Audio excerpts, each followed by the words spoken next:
Kugombea ubunge katika jimbo la Kigoma mjini sio swala la masiara, sio utani, nimetia nia, na nia ikifika muda chama chetu cha Mapinduzi kikiongozwa na mwenyekiti wetu wa chama Dr. Samia Suluhu Hassan ambaye ni rais wa nchi ya Tanzania, mheshimiwa rais, akitangaza siku rasmi, kipenga kikalia, watu wakachukue fomu, tutaenda kuchukua fomu. Na uzuri chama chetu kimeweka utaratibu wa wazi kabisa kwamba kitaangalia ni nani ambaye anastahili paka kuchukua fomu. Kwa ukiona nimevuka kwenye kuchukua fomu, ujue baraka zimetoka kwenda kuchukua fomu. Tutachukua fomu. Mtu yoyote ana haki ya kwenda kugombea Kigoma mjini. Hata Mwijaku ana haki ya kwenda kugombea na kushindwa pale. Sababu ni kwenda kushindwa. Ana haki kabisa.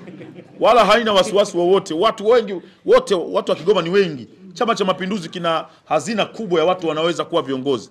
Kwa hiyo mtu yoyote ambaye anataka kwenda kugombea pale na kwenda kushindwa ana haki. Lakini sisi tunajua kwamba tunahitaji kwenda kukisemea chama chetu cha Mapinduzi. Tunahitaji kwenda kukipigia chapuo chama cha Mapinduzi. Tunahitaji kwenda kumsemea yaliyo mema na mazuri aliyofanya Dr. Samia Suluhu Hassan katika nchi yetu ya Tanzania. Ni watu wachache sana ambao vichwa vyao vimekuwa ni vigumu, anaweza akasimama akasema Dr. Samia Suluhu Hassan hajafanya lolote katika nchi yetu ya Tanzania. Lakini sasa Dr. Samia Suluhu Hassan vitu vingi alivyovifanya vinaonekana kwa macho. Achana na vitu alivyofanya vya chini kwa chini. Vitu vinaonekana kwa macho. SGR unapanda yani wakati unamsema hajafanya lolote, lakini yeye ndo kaipiga starter SGR. Mama kwenye utawala wake wa miaka 4 yeye ndo kaipiga starter kwa mara ya kwanza SGR iwake cha imewaka na kuanza kufanya kubeba abiria katika nchi yetu ya Tanzania. Dr. Samia Suluhu Hassan kwa mara yake ya kwanza kwa mara ya kwanza daraja la kuvusha watu kutoka Mwanza kwenda Busisi huko, kwa mara ya kwanza yeye ndo anafungua utepe mabasi yaanze kupita kwenye daraja lile. Dr. Samia Suluhu Hassan kwa mara ya kwanza ndo kawasha mtambo wa kufua umeme bwawa la Mwalimu Nyerere. Hii yote miradi nakutajia ni miradi ya mabilioni ya pesa. Na kwa mara ya kwanza Dr. Samia Suluhu Hassan ndio atakuwa wa kwanza kupiga starter meli kubwa iliyojengwa Mwanza. Kwa mara ya kwanza Dr. Samia Suluhu Hassan amepeleka maji kila kijiji kupitia jembe lake linaitwa Aweso. Kwa mara ya kwanza Dr. Samia Suluhu Hassan ameruhusu wapinzani waweze kufanya mikutano ya hadhara na waseme wanavyovisema katika mikutano ya hadhara, ili mradi wasivuke mipaka. Ukivuka mipaka sheria inachukua mkondo wake. Ulivyosema kapewa fedha Mwijaku kwa ajili ya kuja kushindana na wewe. Mimi nimezungumzia kichwa mviringo na nataka nikwambie kitu kimoja. Hakuna mtu yoyote anayezuiwa kugombea jimbo la Kigoma mjini. Ila nataka nimwambie mtu kama Mwijaku na wengine, ukushida tu wenyekiti wa mtaa kwenye jimbo la Kigoma mjini, yani itamgharimu labda miaka 9 mbele. Nataka niwaambie Kigoma mjini ni mlundikano wa watu ambao ni wabishi, ni wajuaji na wana upendo wa dhati kwa mtu aliyomchagua. Kufikiria watu 300,000 wajikusanye pamoja, wabishi ambao huwezi kuwaletea ujanja.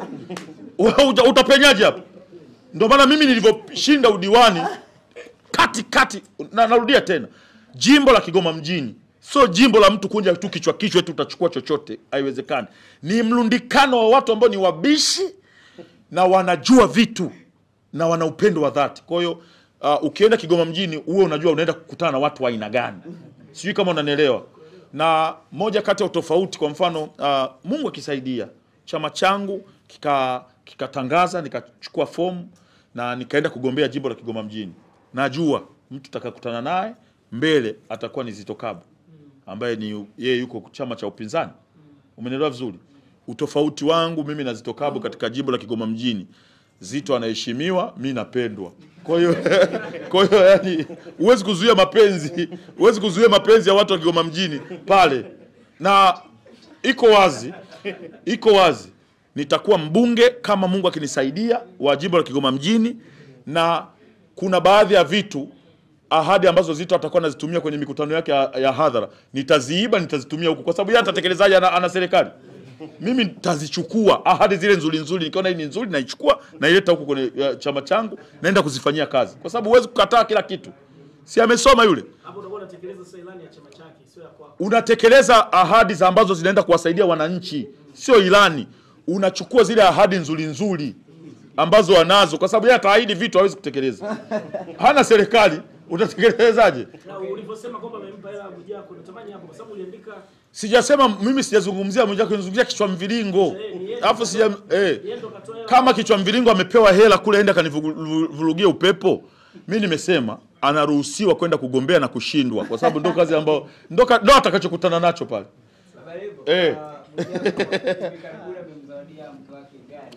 Ile gari inauzwa milioni 29. Ile gari ambayo Mwijaku amemzawadia mke wake, wameenda kununua kwa pamoja, alafu eti baadaye eti mnago wow, na kati wamepatanisha bei pamoja. Tupunguzie milioni 29. Wow! Yaani ni uongo ambao haufanani na ukweli. Vitu wamepatanisha, tushushie. Unajua hii dunia ni vitu vya ajabu sana. Unajua Mwijaku amenikumbusha Shilole tulienda kununua naye Prado, tukalipa hela la kila kitu kalichagua. Siku linaletwa eti akalia. Asa unalia nini wakati unalijua? Mwijaku alizungumza kwenye vyombo vya habari kwamba wewe kitendo cha kumchukua Diamond Platnumz na kwenda kuonyesha site ambao unajenga ghorofa lako, kwamba pale ndio unakufa kabisa, halitakwisha. Maneno yako ni kweli. Mwijaku amesema kwamba nilivyompeleka Diamond kwenda kuangalia ghorofa langu, namna ambavyo ujenzi unaendelea, Diamond ndio hatonipa chochote, kwa sababu eti akinipa hela eti Santos atasikia uchungu, Momo atasikia uchungu kunipa hela. Diamond kafunua fursa kwa ndugu zake wote. Mali alizonazo Santos, mimi nijitafute, nisome, nifaulu, ndio nitafikia. Kwa amefungua fursa kwa ndugu zake wote. Kila ndugu yake ana nafasi ya kuweza kufanya biashara, ana nafasi ya kutangaza biashara zake. Ndio maana umeona meneja wa The Voice ni Santos, ni mdogo wake na Diamond. Kwa hela ambazo anaingiza msanii wa mzee wangu Diamond, The Voice, pasenti inaenda kwa mdogo wake na Diamond, Santos. Kwa hiyo fursa ziko kwa kila mtu. Ila mimi Diamond alichoniongea kwa mdomo wake, alisema Baba Levo, umeniheshimisha. Kwa sababu watu wengi wana maneno sana kwamba mtu hawezi kufanikiwa kupitia Diamond Platnumz. Kwa kitendo cha kujenga nyumba kubwa kama hii ambao hakuna msanii yoyote ataweza kujenga kwa miaka 11 mbele, haiwezekani.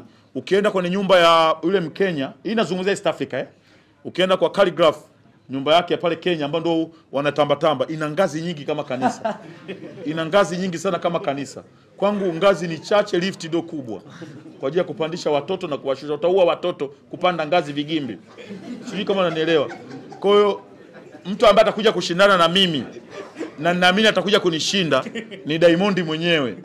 Kwa sababu Diamond ile nyumba aliyojenga sio nyumba, ni zaidi ya mall. Ni kama Mlimani City ile yote imelanilia. Tumeona ikitokea umechaguliwa kwa mbunge wa Kigoma. Utaendelea kufanya kazi na sasa pia utatana uchao. Kwanza kabisa nataka niwaambie hapa wazi kabisa. Swala la kuacha uchawa halipo. Nikiwa mbunge nitakuwa chawa wa mawaziri, nitakuwa chawa nani ili walete miradi kwenye jimbo langu la Kigoma mjini. Nitakuwa chawa wa rais ili nikipeleka jambo langu lipenye zaidi. Siachi uchawa kamwe. Nabadilisha tu level. Sijui kama unanielewa. Nabadilisha tu level, natoka kwenye level ya huku chini na kwa napanda na Diamond pamoja na mawaziri. Diamond siwezi kumwacha. Yule ni mzee wangu na siku naapishwa atakuwepo pale.